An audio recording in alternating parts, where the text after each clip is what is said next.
Kevin Duran.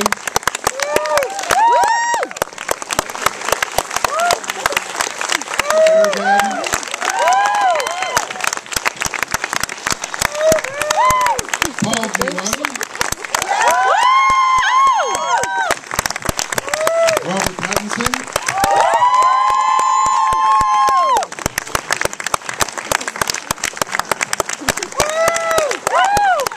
And of course, the director, David Cronenberg.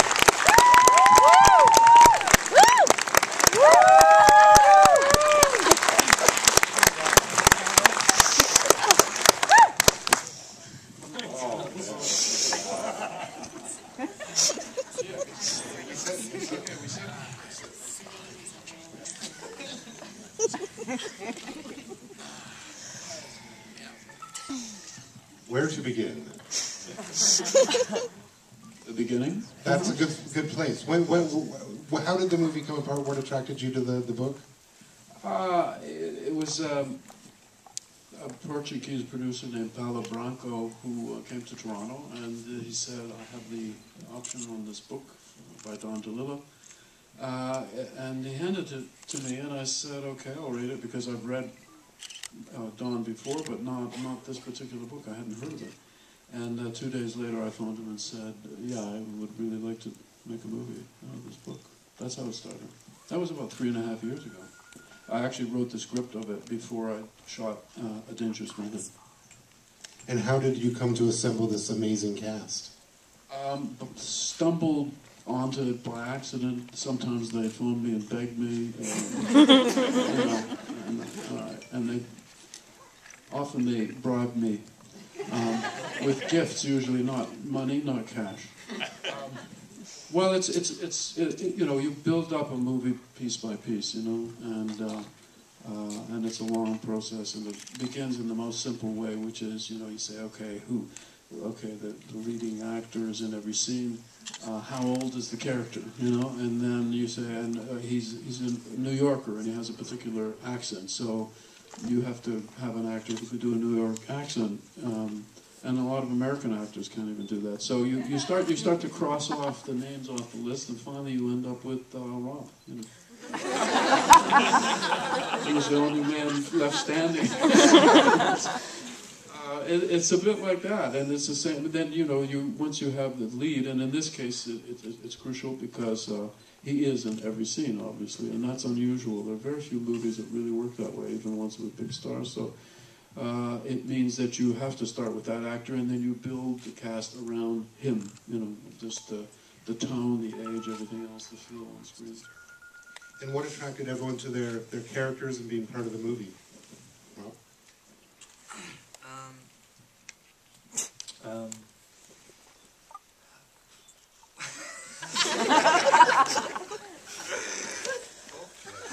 I thought my character was terribly attractive. I was just aroused at the idea of hey, psychopath. And, no, it was more just I heard David was interested in hiring me, and I was available. So I was very excited by that, and Don DeLillo, and then I read the script, and I mean, it's a very long, meaty scene, and you don't get that kind of thing a whole lot. So, you know, that was part of it. Sarah? I had finished A Dangerous Method. David and I worked together, and it was like January, and I was feeling depressed and in withdrawal because I thought I'll never make another movie with such a great filmmaker, and then he called and asked me to be a part of Cosmopolis, and I ran around my house, and I was really excited. So that's how I came on board. I bribed him. You also threatened me. Well, where I'm from, that's what bribing is. I auditioned, and I was terrified, and I did an awesome audition. And I got the movie, and I did a happy joy dance, and I came and do the dance. You do it now. R-rated dance. But yeah, and then I got to play with all these wonderful people, and yeah, that's me. How about you, Emily? I too was one of those ones who bribed and begged and didn't pay cash because I'm a Canadian actor. We don't have that. And I too auditioned with myself. I actually didn't have a reader. I didn't have a friend, so I auditioned with myself. You did both parts? Were you reading both parts? I did both parts. I changed the voice on my iMovie. And I got cast.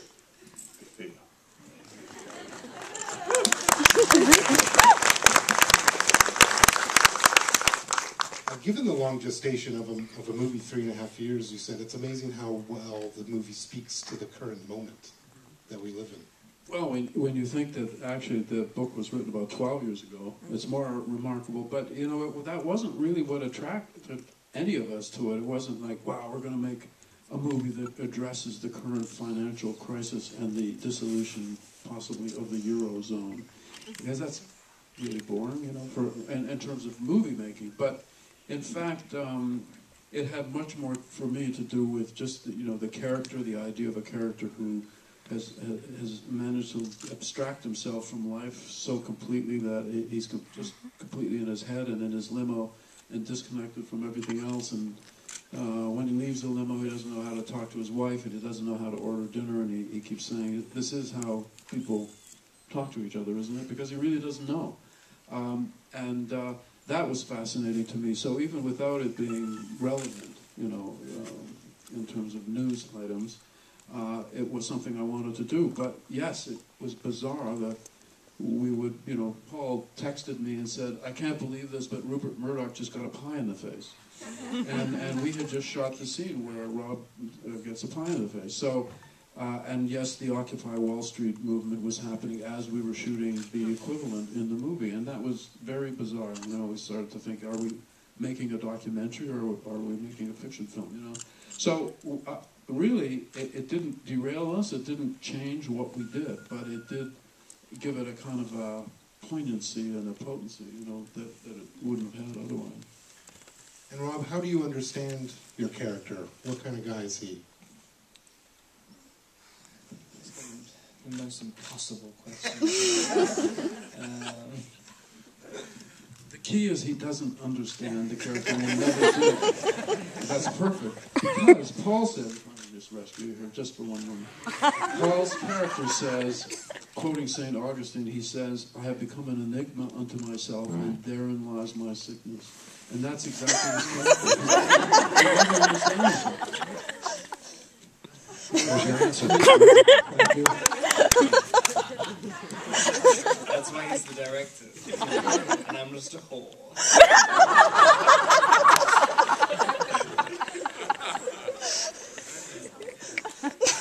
But you can say something else if you want.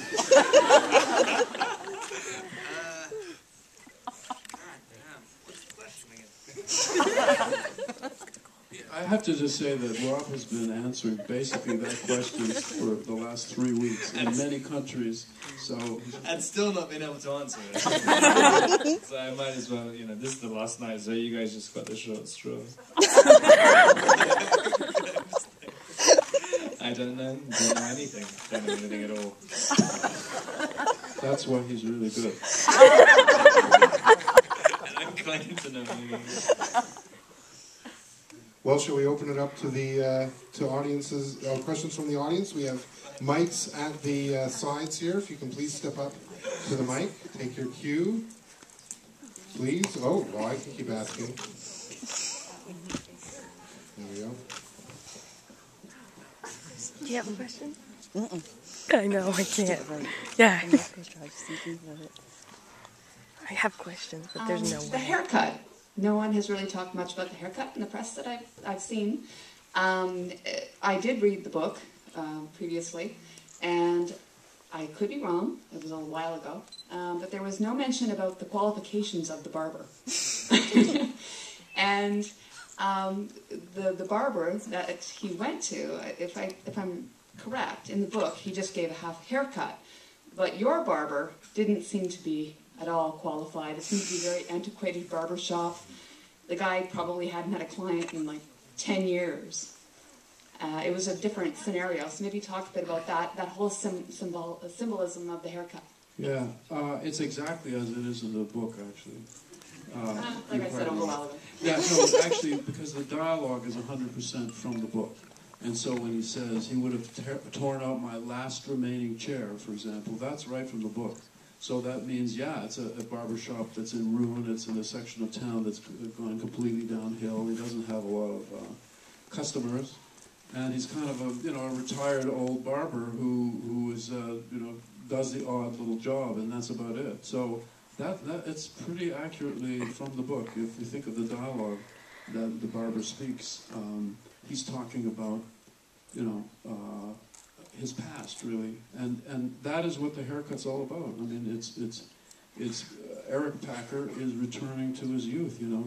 He's traveling. It's not only a road movie, a very slow road, but it's also a time travel movie. He's going back to his past, to where he got his first haircut, and to connect with the house that he lived in across the street, or the tenement that he lived in across the street. That's really what it's about. It's not really about a haircut at all.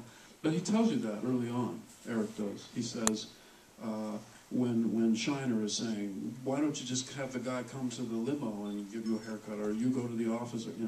And he says, "A haircut is what? It's calendars on the wall. It's barber chairs. It's memories." He's basically saying it has a history for him, and so that's what it's all about. And it is really, I swear, and read the book again. It is very accurate.